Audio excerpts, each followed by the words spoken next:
everybody. This is David Zere. Welcome back to Breaking Point on Real America's Voice News. Channel 219 on Dish Network, channel 240 on Pluto.tv, or catch us at americasvoice.news. If you did not watch the Michigan hearings on fraud, then you do not know what's going on.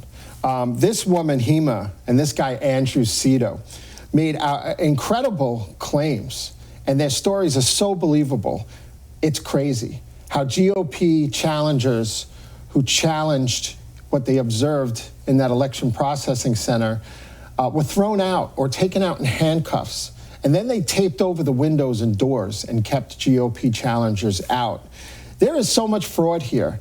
The workers applauded when challengers were taken out of the room. Like 99% of the people in that room were Democrats. They were tampering with ballots. There's no doubt in my mind that there was massive fraud. We have a very special guest with us. We're going to talk about, do we need a revote? Biden will remain an imposter in their eyes. And even Trump, I think, is just looking for a fair recount. I don't think he cares if he wins or loses, with respect to, that it's about an ego problem or anything. I think that's crazy. He gave up everything to be president and sacrificed billions of dollars. So I think he wants equity and fairness. And to discuss this, we have a special guest. He's a 2020 election analyst, Tom Zawistowski. He's the president of We the People Convention and Ohio's Portage County Tea Party. Tom, I want to welcome you to the show. Thank you so much for joining us today. David, really happy to be on with you. Thanks for inviting me. You're very welcome. I'm floored. So I was involved following the campaign. We traveled with the White House press pool for a year and a half. We never saw a Biden sign. It's the same demographic in Pittsburgh and Allegheny County than it was in, say, Toledo, Ohio, where Trump won in Ohio by 7.5 points. The iron workers, the welders, these guys, these blue-collar, blue-dog Democrats were definitely voting for Trump. There's no way he lost Pennsylvania. And those hearings in Michigan yesterday were just astonishing. What do you say about that? Yeah, I mean, I get these people who say to me, oh, there's no evidence, we won fair and square. And I just say, well, did you just go watch the PA hearings or the Arizona hearings or the Michigan hearings or the Wisconsin hearings? Just look at your fellow Americans. Look at these citizens who are really courageous and just listen.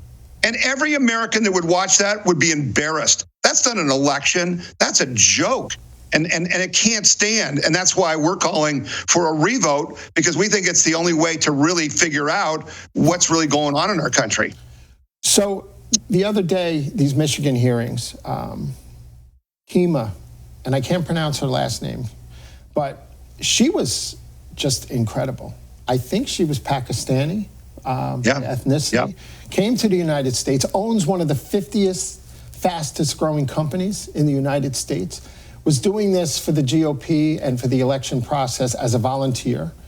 She was so grateful for the democratic process in America and didn't look at it from a party standpoint and was only there to ensure the integrity of the vote. I mean, how much more believable can you get than somebody who's from, I think she's from India, where there's probably rampant fraud and the democratic process doesn't exist the way it does in the United States. So I think she has credibility, right? Well, that's the point. She does have credibility, right? Would you believe her over any politician or anybody, in the political establishment? So that's why, we're really pushing for a revote under the control of the U.S. military, because the only institution that we trust is the U.S. military. And if you just had a straight up fair vote, okay, paper ballots, they're witnessed by both parties. You stand in line. There's no computers. They're hand counted. You've got, everybody can stand 6 feet apart, wear their mask. It's safe like it is in Ohio. You count them up. At the end of the day, you know who won. I mean, in Westchester County, New York, it's a month after the election. They've got only 56% of the ballots counted. Are you kidding me? That's not an election. That's a joke. We need something in America to really pull us together, because in a civil society, people get their frustration out by voting. When your vote, when 73 million people's votes are being screwed with, what do you think they're going to do? They're going to act out in other ways. And that's why we took the full page ad out in the Washington Times, calling for President Trump to declare, now get this, not martial law, because everybody said, oh, you want martial law. Right. No. We're talking about a very different thing. We're talking about a temporary suspension of the Constitution so that the military can conduct a free and fair election by overseeing a revote. Now, what does that mean? Think about it. You're going to have a vote. There's going to be two questions. Who do you want for president? Who do you want for Congress? Maybe three. Who do you want for Senate? Right? You go in, you have to have a photo ID. You have to be a registered voter. We count it up. Then we know. Then we can say, okay, I accept this. And President Trump, we're asking President Trump to do this and admit that he will accept the outcome. Then we'll finally know, because the problem is this cheating has been going on. If you listen to those women talk, it's been going on for our whole lives. We got to end this now. It destroys our Constitution. Well, I think it was so amazing. They changed the rules in Michigan and said you're allowed to go closer than 6 feet if you have a mask to observe.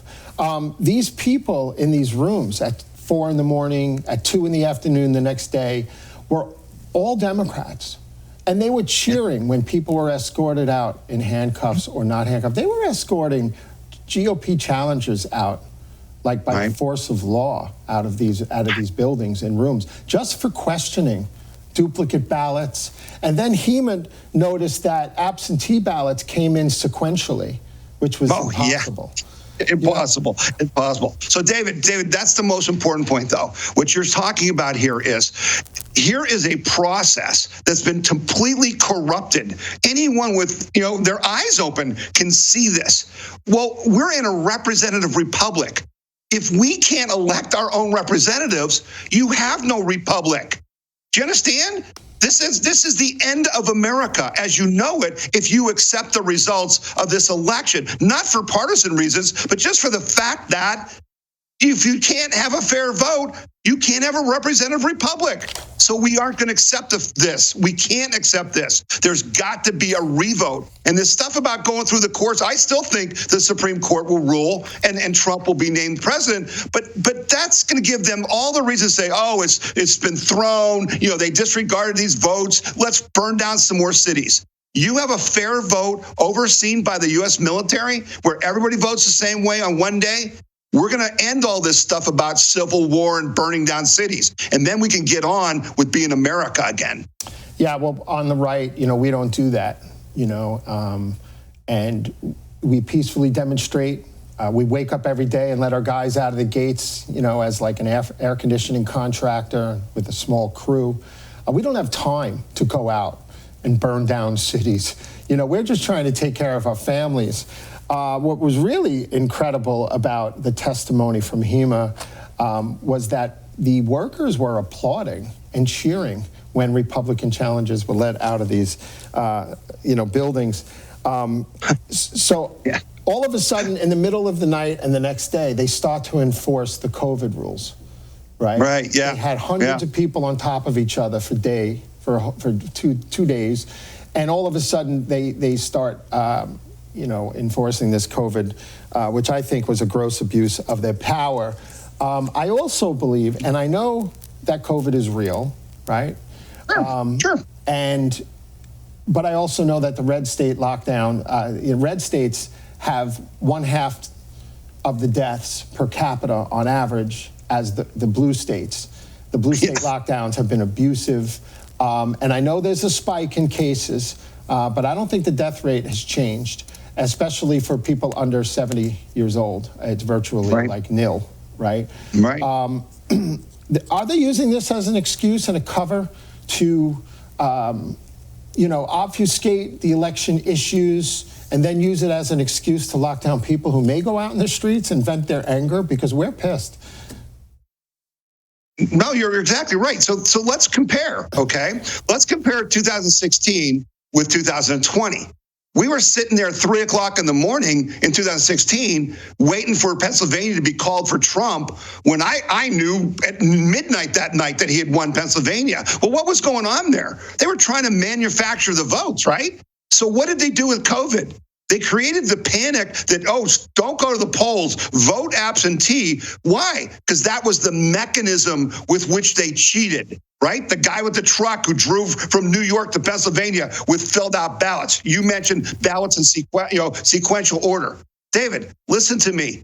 Politics is a game of force. It's a game of power. I'm going to not ask you to do this. I'm going to tell you. I either have more votes or you have more votes. What the Democrats are doing right now, they are blatantly cheating, and they're saying, go ahead, stop me. Go ahead, stop us. We're going to steal this election. You won't stop us. You don't have the guts. Well, you know what? The President of the United States, and if you go to wethepeopleconvention.org and you look at the press release and the full-page ad we ran in the Washington Times, we used Abraham Lincoln to show how he used his presidential powers to save the Union. And we're asking Donald Trump to do the same thing, not to install himself as a dictator, not to have tanks in the streets and military law. We're saying, Mr. President, protect our vote. Suspend the Constitution, have the military oversee a revote, let all the Americans choose their president, and when that's done, the martial law is over. Just a little temporary thing so we can restore integrity in our election system. Because you know what? We can do that, and we don't care what the media says. We don't care what they'll all scream bloody murder. Doesn't matter. The President of the United States has the right to declare martial law, and to do it solely for the purpose of having a fair election is the right thing to do, David. It's the right thing to do. Well, I understand, and we're all beside ourselves, again, because, we accepted Obama's victory, people on the right, conservatives. Yeah. This is a They different never story. accepted Trump in 2016, did they? No, they never still accepted haven't. Trump. They still haven't. Did they? So in less than a minute, what do you think about Lynn Wood and Breitbart's piece on him that, he's never voted for a Republican in his life, and does that matter, and is it affecting his integrity? And Bill Barr, really quick. Yeah, okay. I was very surprised to see that piece, because Lynn Wood has been a warrior. I mean, again, you saw what he's done with Kyle Rittenhouse. You saw what he did with the Covington kids. So, yeah, I'm sure he gave money to Democrats. Donald Trump gave lots of money to Democrats. So I don't think Lynn Wood is who they portrayed him to be. Bill Barr is one of the biggest disappointments of my life. I have supported him. He seems like a straight guy. His speech at the University of Notre Dame about religious freedom is one of the greatest speeches in American history. I can't believe he hasn't acted. I'm disappointed, and I hope that Durham being named a special counsel will actually do something, because we have no equal justice under the law. And without that, we're not a nation at all. Well, you know that Greg Jarrett warned us that Bill Barr wasn't the right choice a couple of years ago. But, let's see. The jury's out on that. And so thank you for joining us, and we'll have you back, okay? Thanks so much. Really appreciate it. Super, everybody. We'll be right back. This is Breaking Point. This is David Zere. Thank you so much.